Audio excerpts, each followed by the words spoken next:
it could push to a place where if we call his bluff, he's pushing to a place where he's going to hurt himself, and then now it's a way different ballgame.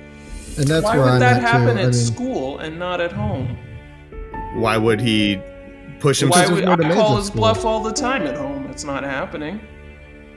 I mean, that's at home. There's no demands. I mean, he does some stuff around the house, I'm sure, from what he says, but isn't it like he's at home? He's in his happy place. Weekend. And this is what I would say too. Hey, did you know you can actually earn BACB CEUs if you're listening to this episode? If you'd like to learn more, including about our Behavior Analyst Certification Board CEUs, that is continuing education units for people that hold the credentials by the BACB, you can go to explanatoryfiction.com and find this episode. Welcome to Explanatory Fiction. It's very important that you know how this podcast is structured. We've randomly generated this case. The variables are entirely fictional. That's right, because with the power of math and science, you can actually do these things now. In fact, the name Trevor Woodrow was randomly generated too. And the episode art, you guessed it, also made by artificial intelligence. But the best part is our team is real and the conversations that ensue are designed as a game that you get to play along with us. In each episode, we have one person that is evaluating the case from a clinical decision-making model, and the others are accomplices of mine who are trying to stump the analyst. Our challenge to you is, can you figure out a possible treatment model before us? Here we go. Trevor Woodrow is a 14-year-old ninth grader. He's in high school. He's a student diagnosed with emotional behavioral disorder and autism spectrum disorder. The known history of domestic violence from his father when he was young. His mother raises him on her own, and he was recently placed in a special education classroom to receive help for two different behavior problems. The first is vocal stereotypy, which occurs typically in the form of constant narrations of his actions and the actions of others occurring around him. The second is threats of self-harm and suicidal ideation that occur if his behavior escalates. He has a one-on-one paraprofessional assigned to him in the classroom, whose name is Chris, who is overseen by the teacher Amy, and the school social worker Percy is a very active person involved in the case as well due to the suicidal ideation and threats of self-harm. He does not currently receive behavioral supports, but you've been asked to come in and evaluate the case and assess the need for potential services. So, Dimitri, this afternoon, you will have an admin meeting with the entire team, including Mom. So we'll conclude that after you have some time to understand things a little bit with Chris, Percy, and Amy. Hey man, I'm Percy. Nice to meet you. Pleasure to meet you, Percy. Well, how can I help you today? So tell me what's going on. Well, mostly we're here to talk about Trevor and kind of his increasing behaviors, and I'm mostly involved because suicidal ideation is something that comes up when he's escalated, and we tend to work together a lot when that's coming up. Yeah, I saw the suicidal ideation on the request for services, and that definitely took me back. We're definitely going to talk about that quite a bit. If you don't mind, though, before we get to that, would you just give me a general rundown of kind of what's going on with him from your point of view? Sure. Well, there's a couple things about Trevor. One is he just kind of narrates. There's no really filter about internal thought versus external thought. He's labeling kind of everything happening around him to the extent that it's not really conducive for the gen ed setting. So you mean, there's no internal monologue, or it's more just like compulsory, just kind of rigid points being like spoken out loud, almost just kind of like, it's more just like tack, instead of like actually like, oh, we're doing this and then we're doing that, and like providing like some fluid sequential description of what's happening. It's kind of like the narrator voice of what he's doing, and then also if the focus shifts, it can be narrating or talking to about people around as well. Okay, so he's literally like breaking the fourth wall and talking to the audience. Yeah. Okay. So it is just a pretty constant stream, and then a lot of the content of what ends up coming up can be kind of that darker content. Like I said, suicidal ideation, when threatening self-harm when he's escalated. So mostly we're just trying to avoid that, how far that can go, because that becomes, CPS things, that becomes strain with the family, and we're mostly just trying to keep it calm and have him account. Services involved. Yeah. The suicidal ideation piece is something where I'm a mandated reporter. I guess let's just walk through that then, and kind of let's talk about it. So have you conducted a risk assessment? He has done risk assessments, and Okay. I've actually worked with some higher trauma guys previously at different positions, so I've used some good tools to. His self-reporting does put him What are in the a findings? What are the findings? he there is some substantial risk just from his self-reporting, and actually he has a history of domestic violence from his dad, who's not in the picture. So there's some trauma-informed pieces as well where we try to enable that positivity and potentially not dig too deep in this setting necessarily, because we're not trying to poke kind of that suicidal bear, if you know what I mean. Yeah, I guess yes, what I'm trying to assess is the immediacy of the danger or risk. So does he have means, opportunity, access, motivation? Does he express a particular way he would hurt himself? I mean, he is saying I'm going to kill himself. I'm not really asking him how he's going to. I don't want to dig into He's not how he's going expressing to. that though. He can be a little bit colorful with it, but it is typically more so just I'm going to kill myself. I'm going to hurt myself. This needs to end. He doesn't get too picturesque with it. But I mean, there's sometimes you'll just be like, I'm going to shoot myself in the face. I'm going to cut myself with a knife. I'm going to slit my wrists. Like, there's some degree of specificity usually in terms of how people, especially if it's like ongoing, continuous, and it's used in the context of whatever self-narration that you're describing. So that's why I'm just asking if he does give specifics, or it's just more of an exclamation of self-harm.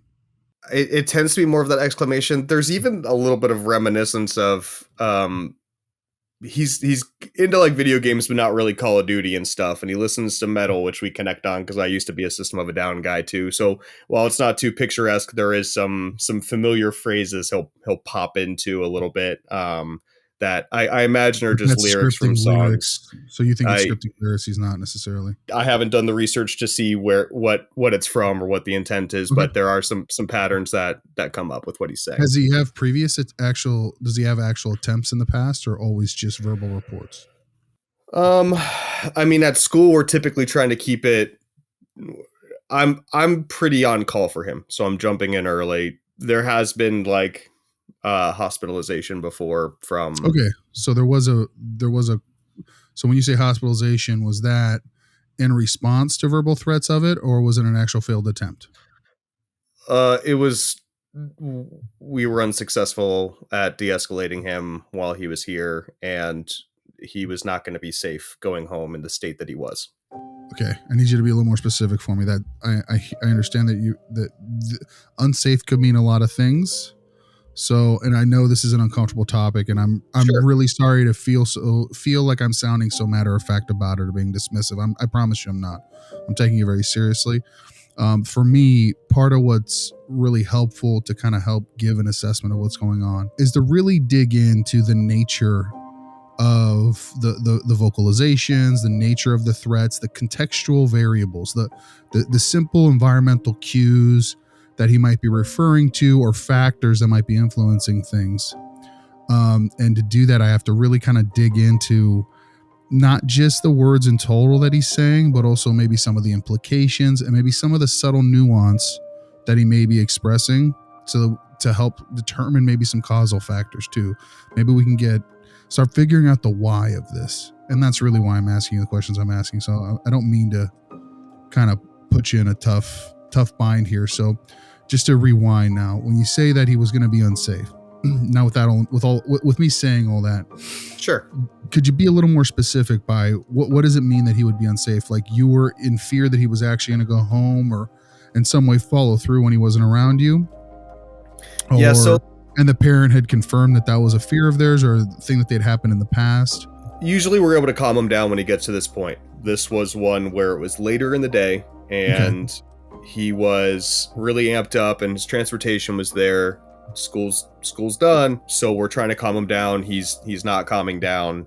I know mom is a single parent, so I wasn't 100% certain she was going to be there when he got home. And then he said, I'm going to go home and I'm going to cut myself. Okay. At that point, you kind of called 911 and just in response to that, due to what seemed like an immediate, absolutely reasonable and totally like valid threat, especially with this repeated pattern of this kind of ideation and with us not having adequate time to get him to a calm space. That that's the best we could do in that moment. Has mom ever reported actual attempts though, or only vocal threats, verbal threats? There's kind of some ambiguity as they each tell me what things are. So Trevor will kind of tell me that things happened, and then mom will say that that didn't happen, and they kind of have different perspectives. So she hasn't seen any actual harm or any valid attempts, but he'll come in and he'll say, I did this. Well, of course, yeah, mom wouldn't tell you. And it's just kind of trying to find that balance while giving his words some validity, while also taking the threat serious enough, because it keeps happening, and he's a kind of depressed teenager, man. Did the doctors report, or has there ever been any observations of actual marks on his body or cutting of any kind or anything like that, where bruising or just excessive scratching or wounds or just anything that would indicate a pattern of physical follow through? No, we have not seen that necessarily, like fresh wounds, bruises, any of that. And like I used to do body charts, intake, outtake every day. Like I understand what we're looking for, and I did not see. Okay. So at least for the time being. And then is mom have everything, since he did mention the idea of cutting himself? Does mom keep sharp objects out of reach, locked away, so he doesn't have direct access to them at home? We've recommended that, and then I know CPS has gone there, but I don't know if anything meaningful has actually happened. She doesn't seem as concerned with the language that he's saying, kind of that two different stories coming her way, and she doesn't see it the way we see it. But is it one of those scenarios where she's kind of heard him threaten and talk about it so much for so long, it almost seems like she's desensitized and habituated to it? Oh yeah, like that's just Trevor to her. That's verbal junk. That's it. That's Trevor to her. That's everything. Okay. Yeah. Okay. Is there a possibility that, and again, I don't want to diminish, the reality of self-harm or anything like that, but I guess before I say this, how long has he been expressing these kinds of vocalizations? Like, how long has there been ideation or just even expressions of self-harm? Well, this is his first year at this school. So I saw some things on his paperwork about it coming up previously, but I didn't get a chance to talk to his old teachers. We've seen it pretty much the whole time he's been here. Okay. does he engage in, how do I put this delicately? Does he have some trustworthiness issues at times? Like, does he exaggerate, engage in hyperbole? Does he kind of misdirect? Does he withhold when he tells a story, for example? Are there lies of omission where he kind of only tells his side, but doesn't necessarily tell all the explicit details of a situation that might kind of outline the facts from multiple parties' perspectives? Like, does he malinger in your sessions with him? I think I'm understanding what you're saying. So he'll say things that mom is saying, and he'll report what other adults are saying and telling him to do and what's happened to him. And then when I speak to those adults directly, it does not line up. So he is intentional with his language about other people's motivations and those perspectives. And would you characterize it as slight manipulation of me? Of the perception that one would take from a situation, not you explicitly, but the proverbial you as conversational partner, whoever that may be, fit X. It might be a blurry line between self-manipulation and kind of that self-aggrandizing high schooler 9th grade perspective. Their view is talking smack and just talking big and just kind of like talking. So it's hard to find where that line is. You don't really want to necessarily call them on those lies and break the trust when you're working so hard to like be that individual that can talk the person down, get them calm, and we've established that rapport. So there's pieces that I just you yes and it's improv, and you get them to the place where it's calm, because if they fixate, then we don't get to that calmer space. What formal diagnoses does he have? Emotional behavior disorder and autism. Okay. EBD is that in terms of, is that an educational classification, or is that like a NOS from the DSM? That's from a psych eval. He is attending on the autism. He's attending under his autism diagnosis and has the behavior goals and things by that. But we acknowledge that there's a trauma history, a history of that domestic violence, and then it's a broadly labeled emotional behavior disorder. Okay. All right. Is he on any particular medications? Okay. No, he's not currently on any medications. All right. you said that mom pretty much doesn't express overt concern over those threats, correct? Just to reiterate. No, yeah, she's pretty used to it and attributes it to being kind of a personality trait. Okay. What's the reaction like when he starts making these threats, and like what's the context in which they happen? Because here's what I'm visualizing. I'm visualizing a kid that's kind of going about his day and he's just doing, the inner world, only he's living in the movie and he's that voice kind of talking over his own movie. And then I just imagine a situation or scenario that may not be preferred or problematic to him, or avoid a thing he wants to avoid, or a boring situation. I'm trying to place, and then something changes, and then it switches from that in a world voice describing his fun time or his life to, I'm going to hurt myself. I'm going to do this. I'm going to do that to me. I'm going to do that. I'm going to do this to me. That's what I'm imagining. How close am I to what I'm describing? You're not too far off. I don't see as much of a distinct switch, kind of like you're talking about, where we've got the deep velvety voice that then turns into me talking about what's going on in his life. But that was creative. That was creative license on my part. So I'm just trying to get a handle over it. It's good to be able to pull off a couple of gigs. Sure. I think that I'm usually entering when we are already seeing suicidal ideation in the classroom. So you're coming in when it's already happened. So what have the teachers or paras reported the context where those vocalizations happen?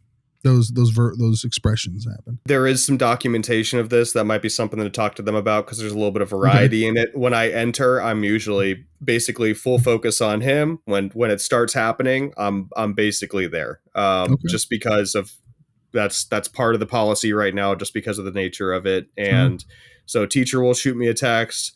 I'm there popping in and trying to talk on the coping skills and mindfulness things that we keep practicing and that we're working on. Cool. So, Percy, you've been so detailed and helpful in me trying to understand what's going on here. Oh, just before we're done here, what kind of what's your background? What kind of approach do you like to take in those sessions? Well, you mentioned mindfulness, and that's interesting. What kind of mindfulness approaches do you use, or with the students or your clients, your patients? My background comes from kind of more trauma, and we don't have as much time to work on as much, I guess, like skill gain for those pieces there, but we practice these kinds of exercises that we model, and we try to help get to calm.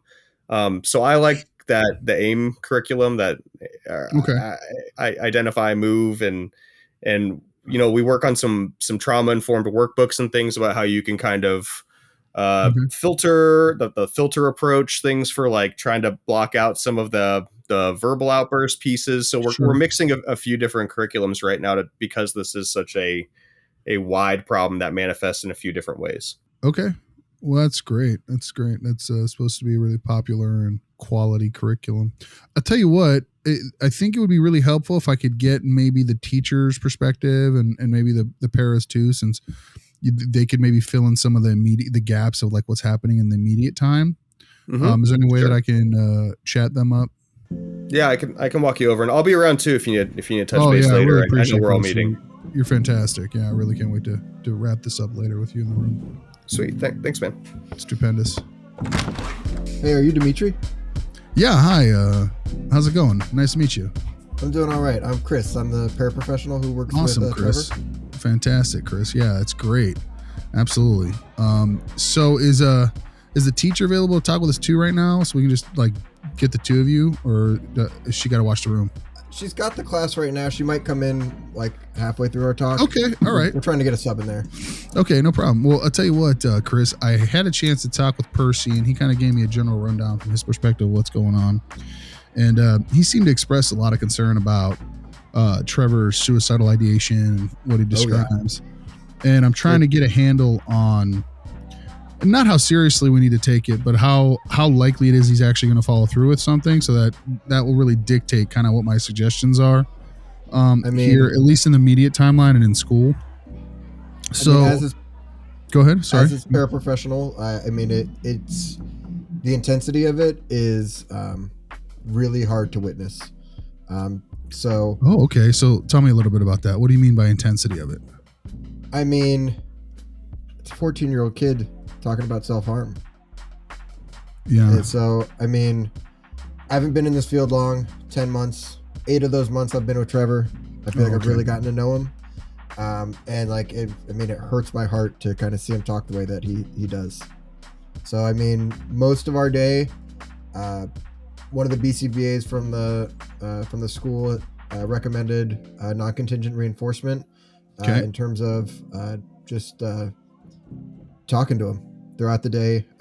It kind of stops his narration from pivoting to inappropriate directions. I can kind of keep it on common interests and that sort of thing. With me in the classroom, if I'm able to commit all my time to him, we're usually fine. That's interesting. So what do you mean by that? You mean that if you guys are hanging out, talking about, what do you, when you say dedicate all your time to him, what exactly does that mean? There's me, one other paraprofessional, and the lead teacher in the classroom. There's about 11 kids in the classroom, and Trevor's basically my one-on-one. So about 1-4, 1.3.5, but like you're one-on-one and it's one on 5. Yeah. Okay. But Trevor definitely needs the most assistance. So when you're with him, what are you guys doing when you are able to give him that undivided attention? What does that look like? Talking about common interests. He likes Legend of Zelda. He plays Nintendo. He likes his 90s alternative. We talk Nirvana sometimes. Nice. Very kid after my own heart. Very rarely I've tried to kind of shift to school appropriate talk, like positive praise for completing his work. We're kind of talking about the book report that he's working on, but unless it's science class, that doesn't tend to really stick. He always kind of pivots back to those common interests. He is by far excelling the most in our class. He's pretty much on grade level, and his classroom is working on much more daily living skills, functional academics, that sort of thing. It's not really a concern to me that he's not getting his work done because he seems to be keeping up fine as it is. I want to go back to this common interest thing, if you don't mind. So when you say that if you pivot away from the common interest, that's usually when it starts. So he's saying, he's doing his little narration because Percy described that he just, likes to kind of to say out loud what he's thinking, like no internal monologue type scenario. And you guys are talking about, the good old days, what I like to call them. All the good, cool stuff and fun stuff back when rock and roll still was alive. If you walk away from that or kind of pivot to something that's just more math, reading, any subject matter other than sciencey, then it's like, I'm going to kill myself. No, it's not that extreme, but he does kind of start to shut down. The way that he narrates his peers can also kind of escalate the peers sometimes. They really don't like when he talks about them, and he will do that very audibly. Could you give me an example? If a peer is working on a worksheet that's well below grade level, they'll kind of comment about it. If he's sees another kid escalate, what's he say about it? Is it description or is it descriptive or is it condescending? It's descriptive in a condescending way. So could you just be him for a second? And I don't mean to make fun of him. I'm trying to contextualize here. What are the words that he actually is using? What does the intonation look like? Because like in my mind, I'm trying to determine and distinguish what kind of social interaction is he actually facilitating and creating between the kind of words and the kind of intonation, the kind of interaction he's actually engaging in. So like the description is good in the broad space, but I mean, like, what does it actually sound like? Is it more like Stevie's over there working on his worksheet? Or is it Stevie's working over there on a worksheet for dumb kids? Because those are two different comments, you know what I mean? So not for dumb kids, but you'll say like, Billy's working on his second grade math and Billy is a high schooler. I see. So he'll point out Billy's getting pissed off when Billy's starting to show some precursors to some of his more intense behaviors. So the other students kind of he feeds off of that. He notices when he's kind of getting under his peer's skin. He kind of uses it in a pretty clever way to get us to come back to him and shut it down. Interesting. Okay. All right. Is there anything that I should have asked you that I didn't or anything that you think I really need to know from your point of view? When we do try and get Trevor to do work in class, the discrepancy between what his peers are working on and what's assigned to him often kind of can lead to a bit of a tiff. He'll call it unfair. Because he's working on grade level and they're not. Absolutely. Have you been part of any discussions about why he's in that room with those kids? Is it just the suicidal ideation? Oh no, it seems the talking. Like he gets bullied. Okay. Anytime they've tried to do a push into a general ed classroom, he gets bullied beyond belief, and we get phone call after phone call from mom that he needs to be pushed back into into the classroom, our classroom. Okay. Oh, that's interesting. Yeah. Okay. And then so really the reason is how disruptive it is that he's narrating out loud. That's the absolutely okay. And then the suicidal ideation is the behavior of serious concern because he's obviously describing the possibility of hurting himself. Yeah. But in terms of the degree of disruption that it creates in the learning environment, it's vocal. I don't want to call it stereotypy, but continual vocal expression. Okay. I'll tell you what.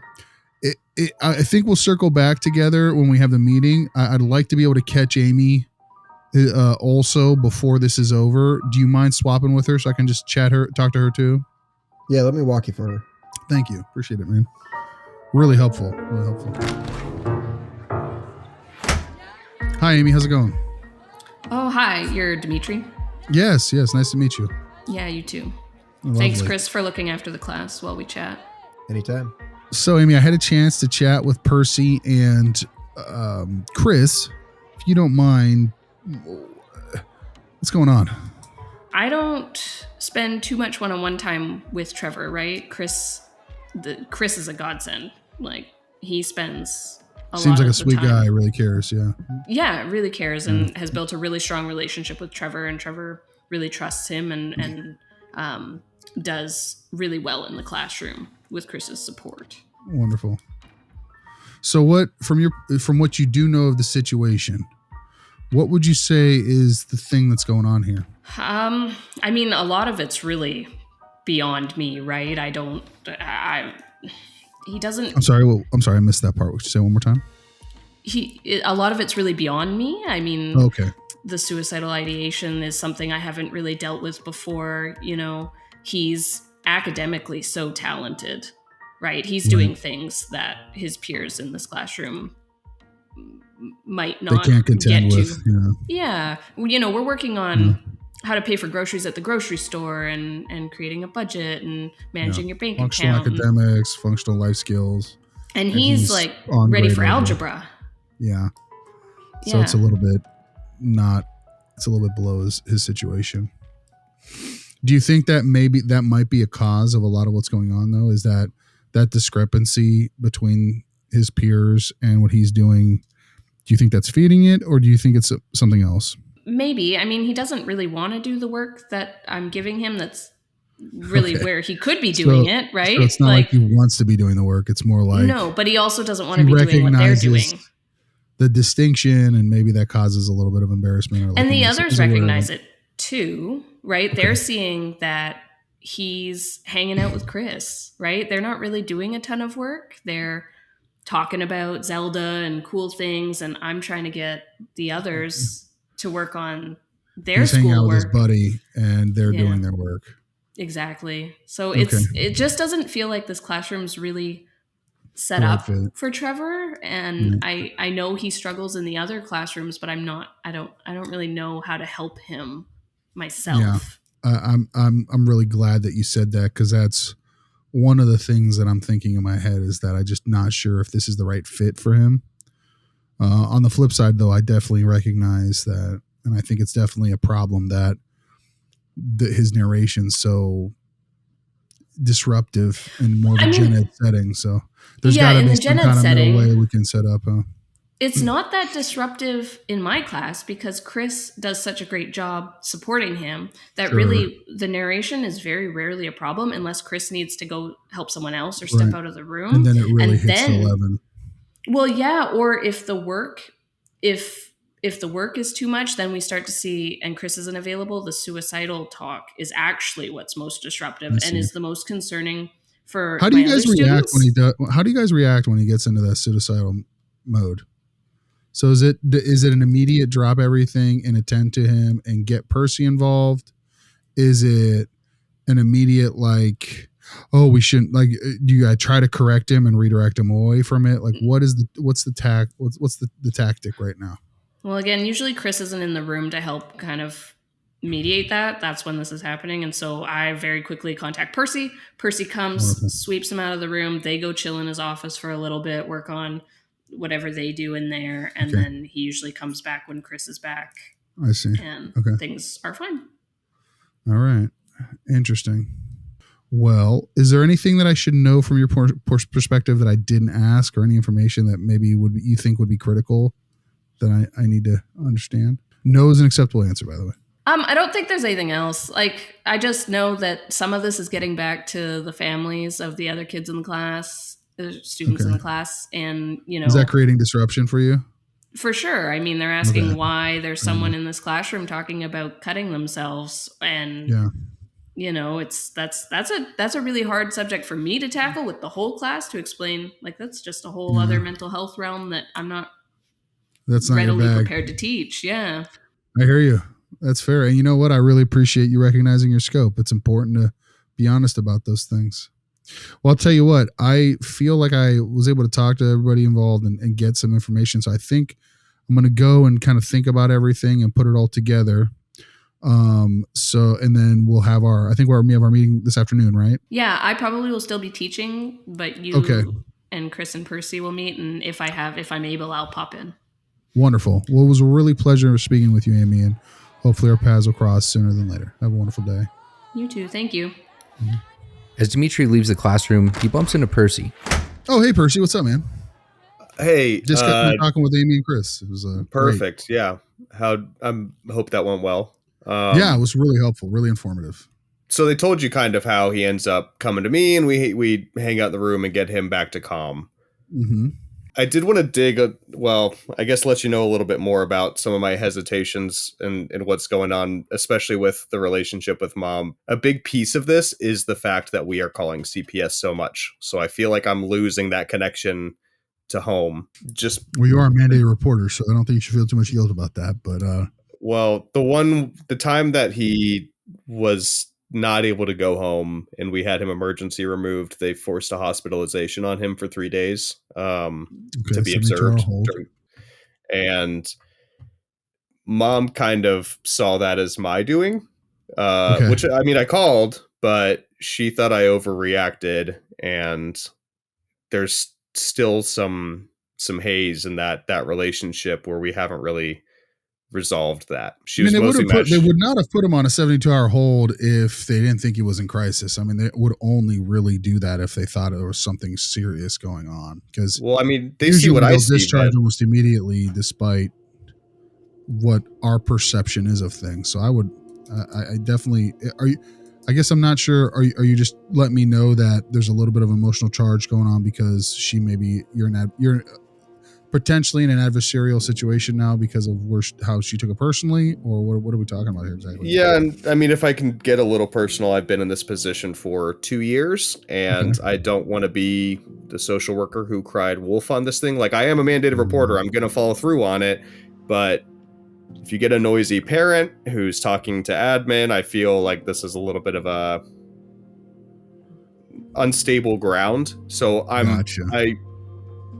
wanted to get, I felt like I don't want this to go on me because he and I calm down together constantly. And when he says he kills himself, like, hey, we're buds, man. We're friends. Like, I want you here. We're cool. Yeah. So it's just a really challenging balance. And I know that probably the next steps of this are going to be conversations with all of us. And I felt like that was some important context for you to have.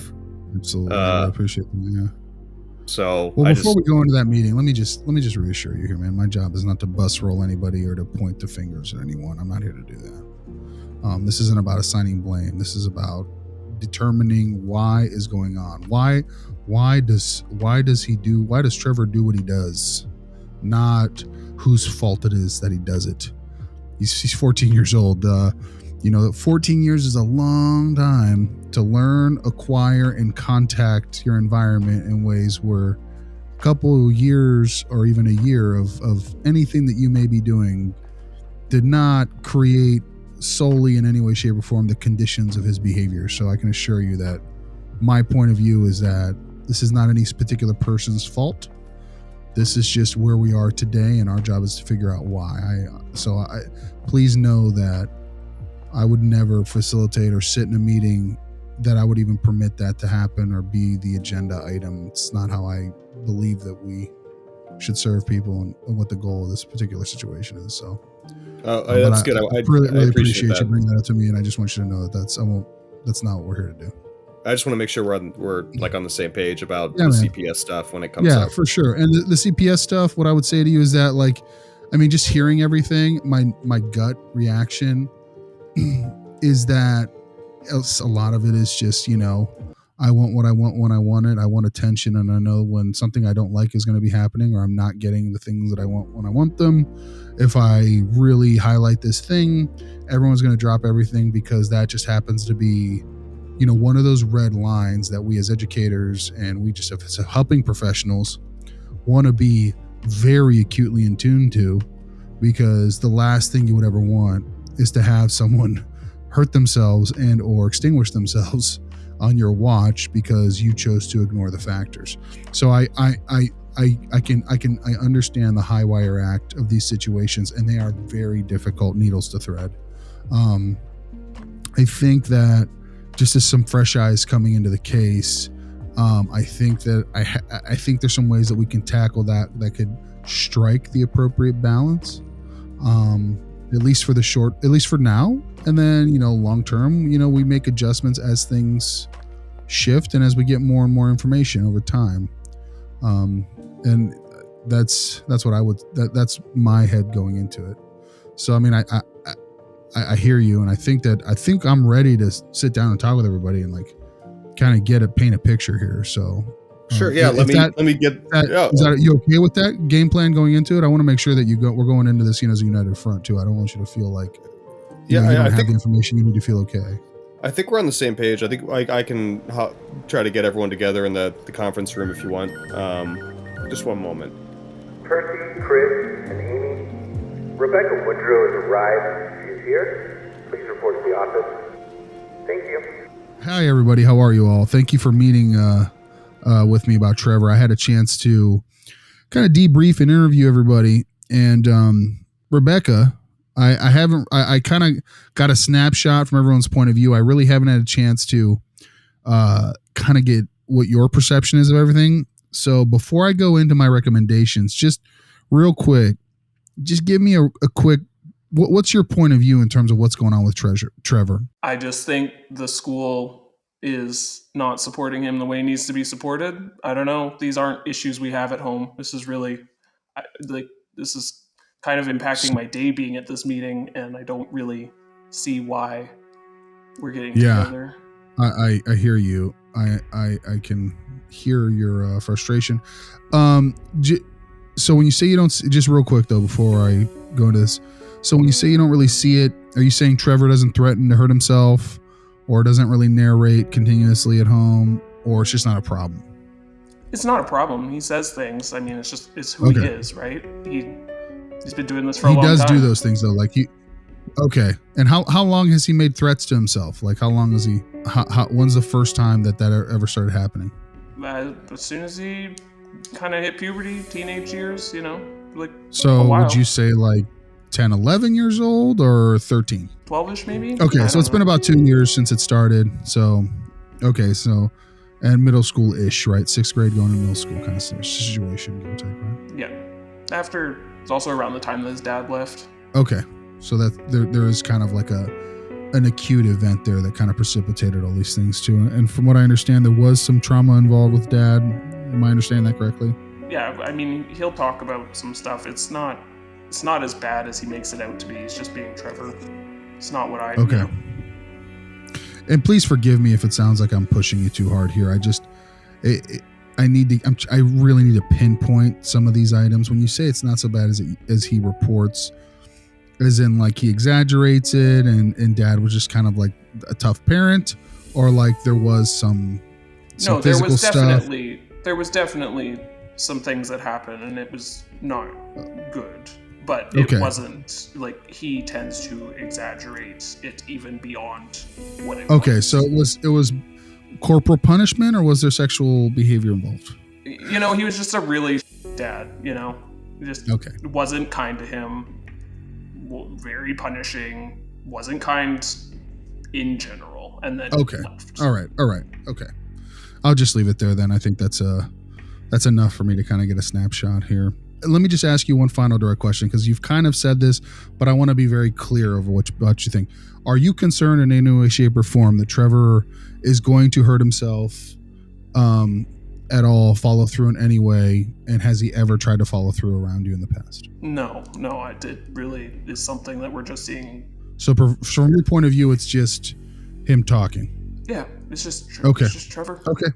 Okay, all right, great.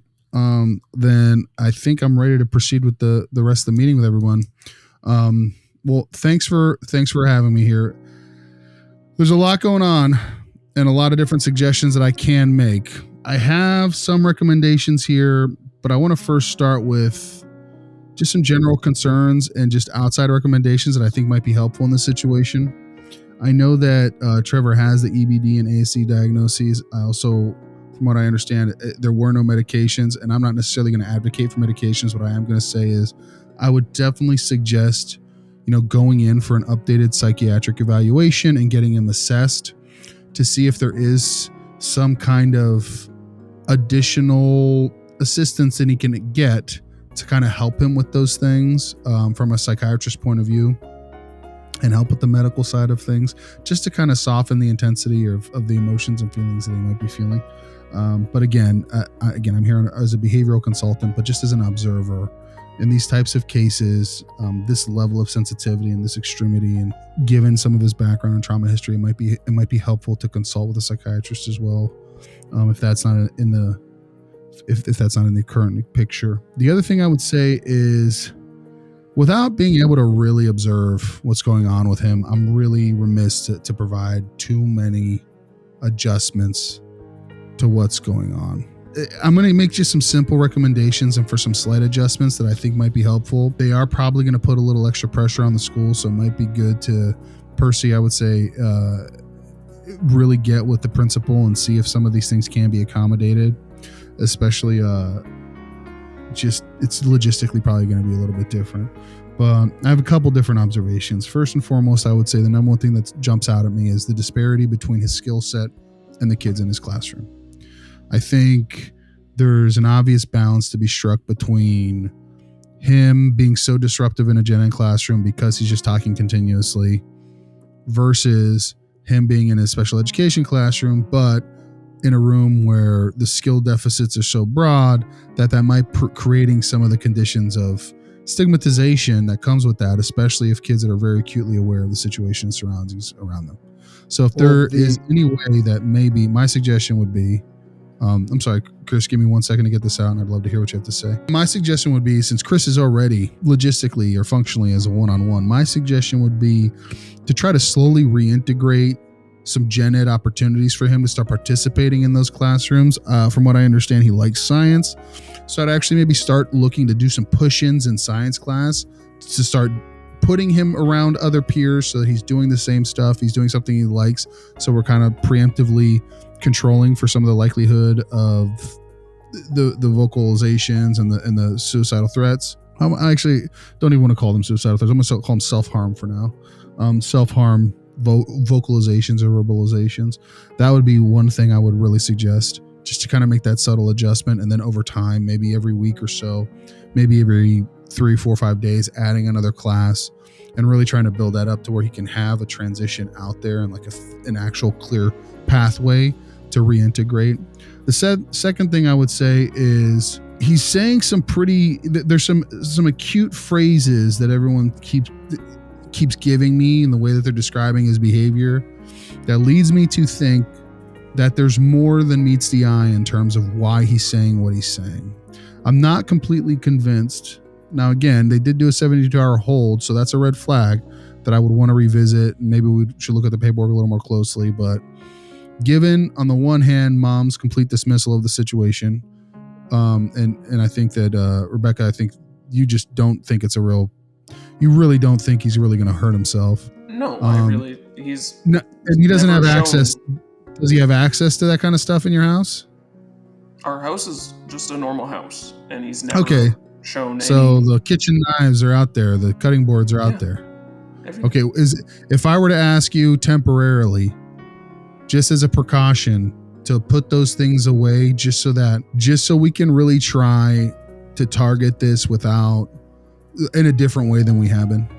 If he was actually using those things while at the house to do this, then sure, but he's not. I don't need to change what I'm doing at home. He's not harming himself. And here's what I'm saying. I actually agree with you. I totally hear what you're saying. I'll tell you what, let me finish my hypothesis about what I think is going on, and then we'll circle back, and I hope that maybe I can get your agreement then. So this is what I think is going on. I think the bottom line is that what everyone keeps saying is that it's about his common interests, specifically getting everyone to focus on what he wants to talk about, when he wants to talk about, because he's really bored in class, doesn't like what he's doing, not interested in what he's doing, and also expressly not interested in communicating effectively in terms of appropriately with his peers, because he actually doesn't see them as his peers. He sees them as different tier than where he's at socially and intellectually. Okay. The other thing is that someone explicitly said, and I quote, he feeds off of how we react to the situations. I believe that's actually Chris and Amy, you both said that.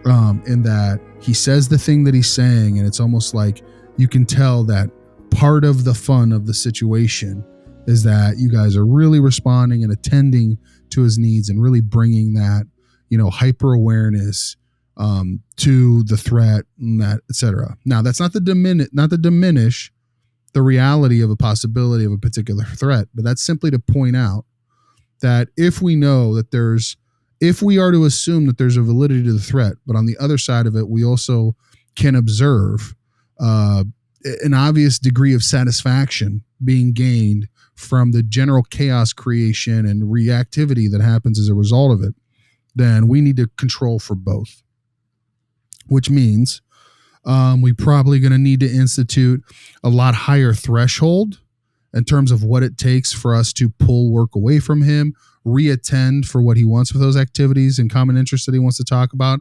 And also, honestly, Percy, I would say what it takes for you to come into the room and talk to him.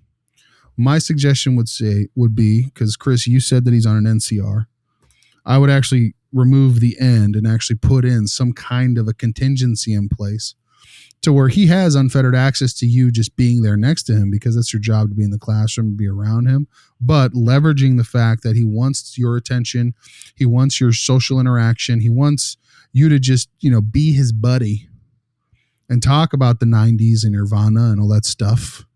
Okay.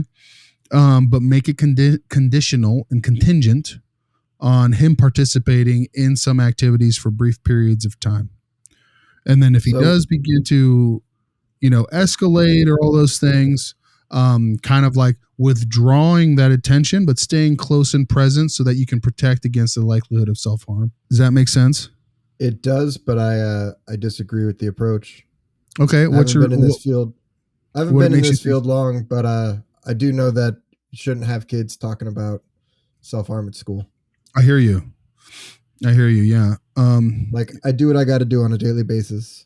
Yeah. It also sounds like you're kind of, if we're limiting attention in response to suicidal ideation, it sounds like we're inviting him to amp up his behavior. And I think we need to figure out the validity of the situation. I think if you're playing excessive amounts of prevent, you're potentially feeding into the fact that, here's what I see. I see that there has never been an attempt. Mom, he's been doing it for a couple years, and it's on the onset of acute trauma situation, sure, but really more acute event of separation, which I don't want to even go into the trauma aspect of it, because even though it may have been traumatic, it's not expressing itself as a trauma response.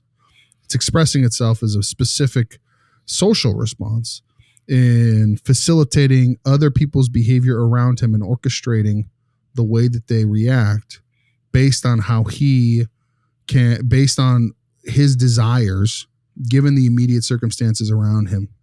So what I would actually, if I were to like tag or tact a function to it, and again, I haven't done a functional analysis. This is just from my observations of my interviews with you guys. So, I mean, the experimental analysis might have a different result, but just on its face, I would call that escape to signs of damage, or escape from work to signs of damage.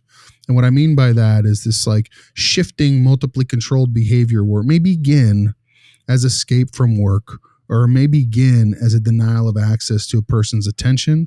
But once that initiating function is met, then it shifts to being maintained over time to watching everybody dance to his words, dance to his whims, dance to the threats and fear and concern that you express for him because of the seriousness of the words that he's expressing. So now, whether or not that's true or not, sure, I could be wrong. But what I would say is, until we can actually have the evidence, and until we can actually conduct a reasonable assessment of what's going on the ground, and especially given the fact that he's gone through a 72-hour hold, he has not been medicated by psychiatrists when he did go there, and he hasn't had another incident like that since, nor has he been held, and he's had CPS at his doorstep countless times, I think it's reasonable to assume that the severity and credibility of the threats might be overstated. And I just don't want it to push to a place like, okay, but if it's self-harm, if it's suicidal ideation, and he pushes past it because you've mentioned that he's able to manipulate, right? He's able to shift people's perspectives and try to control people's responses. You said it right now, but do you think that it could push to a place where, if we call his bluff, he's pushing to a place where he's going to hurt himself, and then now it's a way different ballgame. And that's why where would I'm that at happen too. at school and not at home? Why would he push himself? Why would I call his bluff all the time at home? It's not happening. I mean, that's at home. There's no demands. I mean, he does some stuff around the house, I'm sure, from what he says, but isn't it like he's at home? He's in his happy place. Weekend. And this is what I would say too. And I don't think that we should eliminate his sessions with you, Percy. I think that the curriculum that you're using makes total sense. I think addressing that in a systematic way is a necessity. Building those coping skills is a requirement for what we need to deal with. However, what I would say is that maybe if we just tampered down on the reactivity and put it on a more typical, structured, weekly, bi-weekly, or at least a fixed meeting time, so that he's not controlling the terms of your social interactions or of your sessions, but he's becoming now a participant in them. That might give us a better read over whether or not that's actually why it's happening or not. Because right now the read is off. Like, there's no way to really make a determination here. There's really no way to effectively intervene unless we make a decision to steer this one way or the other.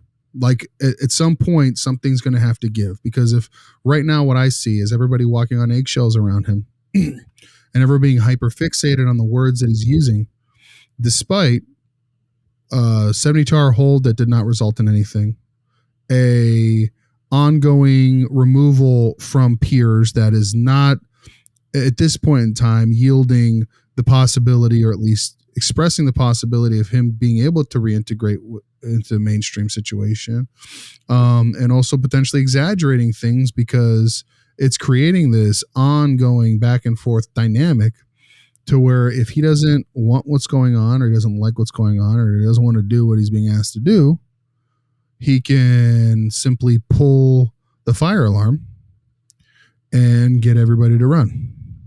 So we need to get to the point where we can tell the difference between yelling fire in a crowded movie theater versus actually being on fire.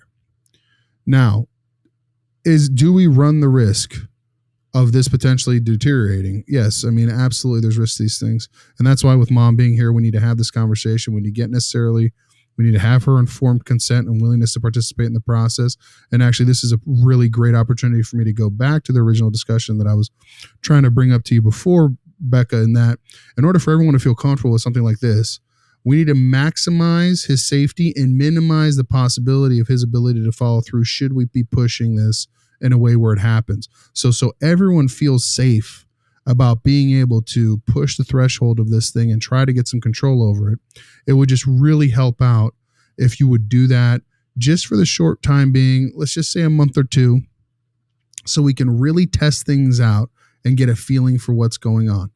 And if we're totally wrong and it's fine, it'll be fine and you can go back to normal. But if we're totally wrong the other way, we've minimized his opportunity and access to be able to follow through, and then we can medically intervene in that point in time and have a more crisis-oriented approach. But right now, I don't necessarily see crisis. I just see the potential for crisis, and we're making decisions based on the potential for crisis, which is important in the short term. But in the long term, we can't just keep coming from this reactive perspective. At some point, we have to make a decision to do something to start solving the problem. And that's my perspective and my point of view that I wanted to express. So, Rebecca, with hearing me now give that rationale, would you be willing to kind of help Chris and Percy feel comfortable in stepping out of their comfort zones to help push him to try to solve this problem by doing that for them? It's not going to make a difference. I'll put the knives away. I'll put the stuff away, but I'm telling you, he's going to be okay. And if you guys want to bring a psychiatrist on board to confirm that, I'm all for that. You guys do that. But yeah, I'll put the stuff away. Awesome. Well, hey, I have a moral objection to what you're asking me to do. Okay, Chris, what's your moral objection? I mean, I can't in good conscience sit in a room while a kid's talking to me about killing himself. Okay. Well, what is your suggestion? His work done. I guess you said I don't he doesn't get his work done. He'll get his work done really quick. Maybe it's not all of the work that he could be assigned in a general ed class, but he gets it done. So he gets the modified work done. Yeah. Okay. So he modified it based on his need. You did? I mean, his teacher did. Amy's great. She did? Yeah. It's not what Amy said. Amy said she doesn't belong in that classroom. Amy said that he belongs in general ed, but he can't because he keeps talking, so that's not the right room for him. Amy also said that the overall work that he has is still inadequate for where he's at because he can get through it so fast. So my question to you is that, do you have a moral objection to giving someone a diminished workload that is not equivalent to peers despite their capacity to do so, which in the long run is going to result in their inability to continually escalate and build necessary skills so that they can achieve the academic progress required to get a diploma and then potentially get a job and or attend college in the future, because that's the reality that we're facing right now. So the decision that we have here is we can continue to mollify and placate the behavior based on what we currently know, or we can confront the situation head on, do what's uncomfortable for us but might be necessary for him, see where it takes us and see what we can understand and glean from it, and then make adjustments from there. Because I want to be very clear about another thing too, is that this isn't that we're no longer taking it seriously that he's making these threats. It's more like, how are we going to respond to what he's doing with those threats? Is that, are we going to provide him with, and again, I'm going to use this phrase, and this is hyperbolic, but I'm just trying to express a point of view. So please just accept it at face value. The circus and the orchestrating that he gets to do as a result, where adults are tap dancing at his wands and waves, or are we going to internalize what he's saying, document it, note it, make the external referrals that we need to, make the appropriate reports that we need to both the family, the doctor, even the CPS worker that might be working on his ongoing case, the principal, and monitor that without him being aware of the attention that we're paying to it so that we can effectively intervene. Now, I understand a moral objection in terms of if we weren't doing anything about it. I hear you on that. I'm not saying we're not going to do anything about it. I'm saying we're not going to let him know what we're doing about it, because him knowing what we're doing about it is allowing him to potentially exaggerate a little bit what he actually means and exactly how he's acting. So I can appreciate moral objections to those things, because in schools, it's very common, hear no evil, see no evil, do no evil, right? That's not what I'm saying here. I'm saying hear evil, see evil, do something about evil. Don't advertise what you're doing, especially to the person who might be using it as a way to overstate reality and what they're really willing to do to themselves. I mean, I just think Trevor needs a friend. I've been that friend for him. And we want you to, and I don't want you to stop in the long run. And Chris, I don't want you to stop being his friend. Actually, that's where you come into play, and why I actually want you to be the one-on-one person taking around the building.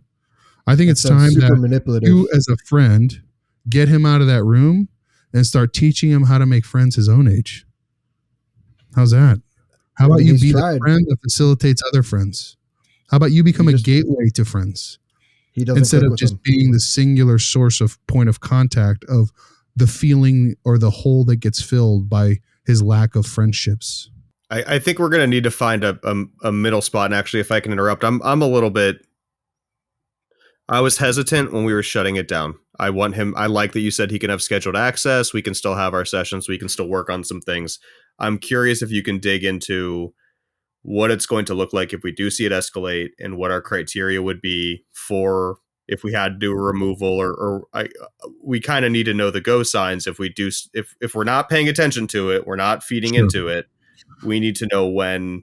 I would say physical signs of escalation, actual physical signs. I mean, the words are definitely a problem. I'm not going to pretend like the words aren't a problem, right? But there is a difference between yelling fire and being on fire. And I would say escalations towards action and any indicators of action should change the discussion and the conversation. But should there be escalation towards overt action, at that point, that should trigger a crisis criteria. And I think that we can sit down and work out the details in terms of what everyone's comfort level of what would trigger crisis criteria. But then that would be, let's get medical personnel involved. Let's get a hospital on board. Let's get ready to make some, very clear targeted interventions where he can go in and get much more acute treatment to deal with that. That is not just general day-to-day in school. Medical treatment. Psychiatric treatment. Does that make sense? Yeah, and I'm curious what those results will be, and I think that might look like a collaboration once we have a little bit more of that information, or we can check the box if we've at least done that and seeing. And that's all I'm asking for here. And thank you for that, Percy. That's all I'm asking for here. What I'm asking for here is let's actually try this and see where it is. If it confirms the other way, we definitely need to adjust. I don't think that we just kamikaze ride this. I think we need more information, and we're not going to get that information unless we adjust our tactics. And I think this is the kind of tactic that'll really give us the answers we want one way or another, so we can really make a definitive decision when the time comes. Okay. So, okay. Well, thank you. So, Rebecca, if you don't mind, maybe dropping us an email when you've had the opportunity to put everything up in the house and stuff. And then we'll sit down and really hammer out those crisis criteria of escalation so we can have a very clear understanding of what it looks like if it does switch from just words to much more identifiable credible threat, and what are the steps that will follow to secure his safety. And then we'll kind of go from there. And why don't we just set up like a 30-day standing meeting to just follow up and review kind of where we are? Does that seem amenable? Yeah, we can do that. Awesome. Well, I really appreciate it. Okay, folks. I will stick around and let's do that. And Rebecca, thank you for your time. All right, time to break character and switch this over to a traditional conversational podcast. I mean, starting from the top, I love the initial medical psych eval. Let's make sure we have a strong medical basis before we start looking at manipulating environmental variables and specific contingencies for this individual. I think that self-harm vocalizations and threats, while that is like the challenging topic here, is something that can get a consistent response. I don't know. That could be a scary thing to dive down into, but this resembles cases. This resembles cases. I mean, hold on. But Dave, go down that road a little bit, because I think it's coming from me and the confidence that I would exude in that scenario makes it sound like it's definitive that I'm saying that or whatever. But like from your point of view and your experience, sure. I mean, is that response like you were already starting to pull on that thread? So walk us through that a little more. So I think that when you go in, you do an evaluation. If I get called into a classroom, I'm sitting there, I might look at how adults respond to the behavior. And I might use tools that are trademarked, the Beacon Consequence Analysis Forum that I really like, that's free online. We can cut that part out. But I use tools that I enjoy that talk about how adults consistently respond. And when we look at the behavior and just the consistent patterns, whether or not the words themselves have validity, which you have to dig into that piece as well, we also have to look at patterns of behavior and consistent responses to look for maintaining variables and reinforcing variables. So it's just a question that everyone might be doing their part correctly from all of their perspectives, but we can dig a little bit deeper into it to suss out the validity of the language. And I think that at least keeping an eye or understanding that there may be this note that, yep, we're consistently leaving class. We're consistently going and talking about preferred topics and activities with people we really like. We have to look at that kind of around whatever B happens to be right there. And it just so happened that B within the equation was self-harm, tacting, or threats of self-harm. I don't think I could have said it better. I agree with you completely. Danielle, do you have any commentary on that? Well, I was just going to say there are suicide assessment tools that people can use, right, to more definitively say, like, in the meantime, while we're waiting for more mental health support, this risk is very low despite the vocalizations, right? There's no plan that's been discussed. Exactly. There's been no actual attempts. There's none of the signs, right? There are the risk assessments and there are trainings that can be done. Is that the assessment you were referring to, Dave? Yeah, to be honest, as a behavior analyst, trying to improv and riff about different specific, I'm sure, marketed and trademarked threat assessments that I just didn't have the names, and that would have been a nice list to have on monitor number 2. It's called fair use, buddy. You're allowed to talk about it. But no, it's also we have show notes, man. We'll have that's true.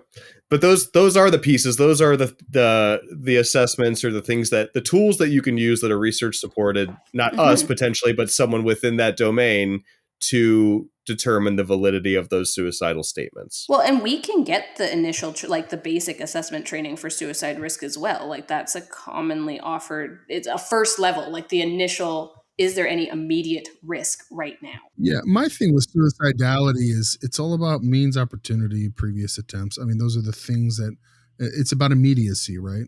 Because we can only assess that. And also there's a certain, whether or not we want to admit it or not for school-age children, there's a social validity piece here that matters, and that parents are primary decision makers. And in this case, Children's Services was already involved, so mandated reporting had happened. And not to mention, he had already been on a 72-hour hold in the past, so he had been under medical care for this and released. If you come out unmedicated and no further action or recommendations, that's usually a sign that they're not too worried about it anymore. But again, there was enough factors at play and enough things going on contextually where it just didn't make sense to really hyper focus on that. We were prepared, or I was prepared to take the perspective of kind of skirting around extinction. And I think you said it without saying, of drying up that source of reinforcement. And I was prepared with my perspective to be opposed to that, because that within the language right now is kind of people are anti. You thought I was going to say, we're going to apply an extinction procedure. And then you're like, we don't do extinction here. And then I was going to be like, I know what an extinction burst is. I'm over it. Look, man. Go ahead. What? I said, I was about to do the same thing. Stand up like, we don't like your ABA kind of out here. Yeah, get your ABAing out of here. We don't do that here. Oh man, that conversation is a totally different conversational topic. I just do not understand the aversion to extinction. I can never, it will never resonate with me, and it will never compute rationally. It's a natural byproduct of environmental contact with contingencies. You are under the conditions of extinction throughout your day very regularly. And that's that. So to say that you don't apply systematic extinction, I don't know if that's logical. I don't know. You can't necessarily always outcompete stuff. But Chris has been in the field for 10 months, so I know. He's heard a couple buzzwords, and he's a passionate sycophant right now. He's That's right. I mean, Chris is representative, though. That character is representative of a lot of my own personal work right now, man. Like in schools and stuff, I work with a lot of people who have a lot of strong opinions with no experience, formal education, or actually informed point of view other than their beliefs and moral standing, but also people who work with the clients one-on-one every day or on the floor, like get to know them really well. I hear you. They have some valuable input. It's just they don't have the knowledge you have to put the two worlds together. But I mean, that's what they have. They have input. They have valuable input. They don't have analytical. They're not going to be able to develop the strategies and plans. Point of view or strategy. Yeah, strategic planning and, decision making. So yes, I'm not diminishing their opinions in terms of like what they're bringing to the table, but sometimes it does get overbearing in terms of what they think is going on in the reality situation. And honestly, in a situation like this, for example, the way I read Chris as a character, I read him as a guy who's because he's so new, he's done the first cardinal sin that I did with my first client, fell in love with them. And when you overstep that professional boundary into taking it personal and getting emotionally vested that degree into the person you're serving, it clouds your judgment, just like it does for the parents. And, I always say this actually to my supervisees and usually new people. I was like, you get one or two, you fall in love with the first one or two in that way. And you have to learn the hard lessons that come with being overtly emotionally involved in those cases, because you learn a lot about how much it diminishes your capacity to make objective recommendations and objective decisions and see things for what they are rather than what you want them to be. It comes off later in life or later in your career, like with me, where it comes off cold and, calculated and dismissive. But I mean, that's a thing that personally I feel like I've trained myself at this point to do, because otherwise you can't do your job to the best of your ability, which sounds counterintuitive, at least for me. It allows you to take a step back. I've definitely seen myself kind of cross that threshold over the years where it's like, I was actually talking about the BACB Code of Ethics a couple of weeks ago, and and thinking about how it's not just for the client, it's for us as practitioners too. Like dual relationships, if you get in there and it gets dicey and you get invested in this kid, you lose touch with it. Yeah, man.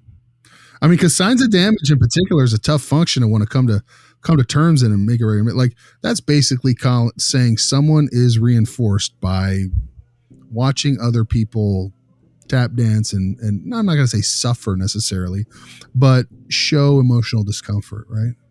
Well, contingencies around adults too. Like it is rewarding for you to be able to be the person that turns off a behavior consistently.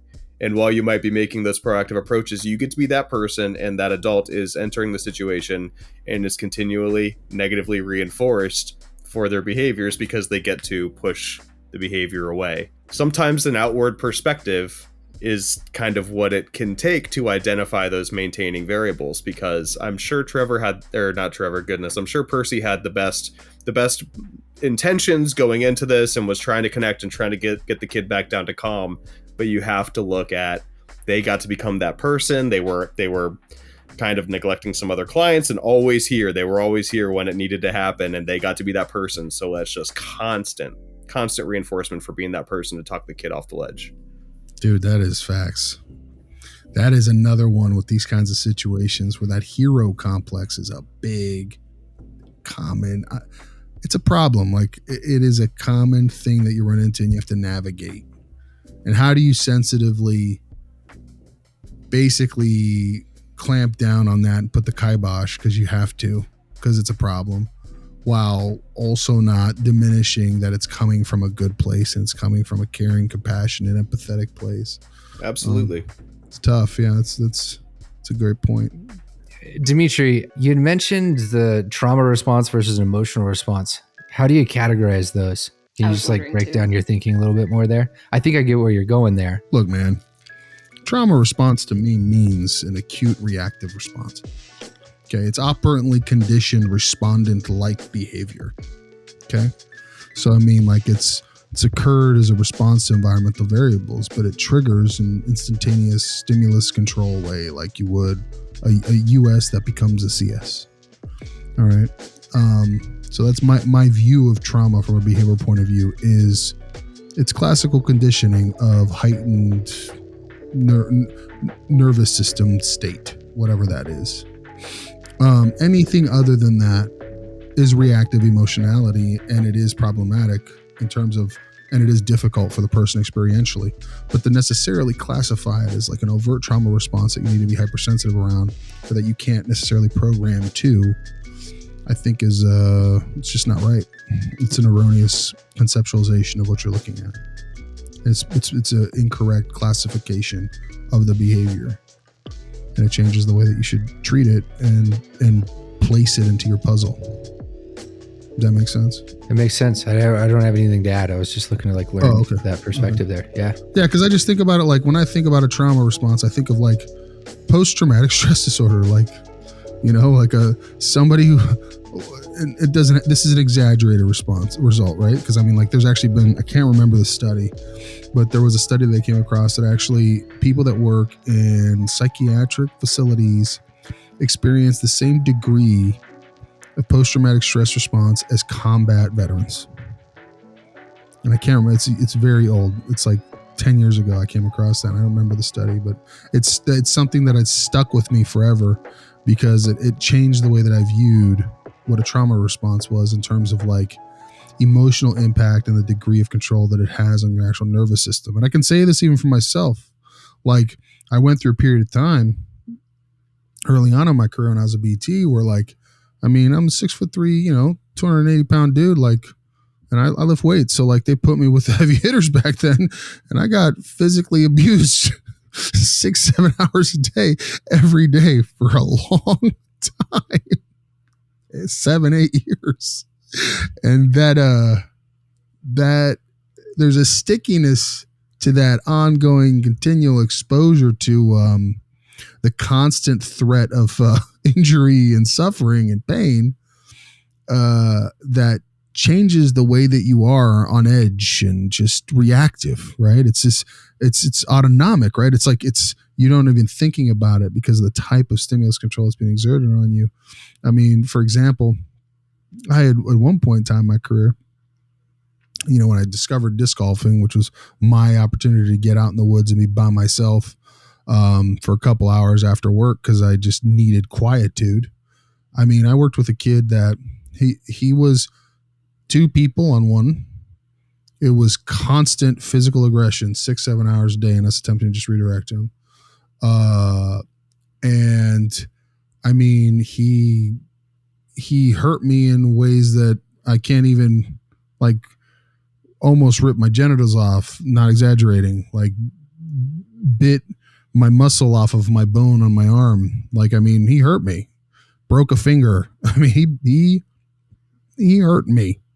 And he also would scream this blood curdling scream that is like literally out of a horror movie.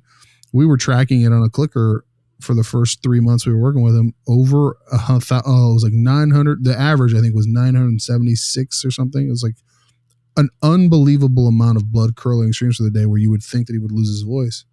And the screams stuck with me so much is that when I would hear him screaming in the woods some days when I was out there by myself. So, I mean, this stuff is sticky, right? That's what I think of like what a trauma response is the stickiness, this responded autonomic nervous system, heightened nervous system responding that simulates like what you would see in someone who was classically conditioned, not just, direct tacted vocalizations relating to something terrible that happened.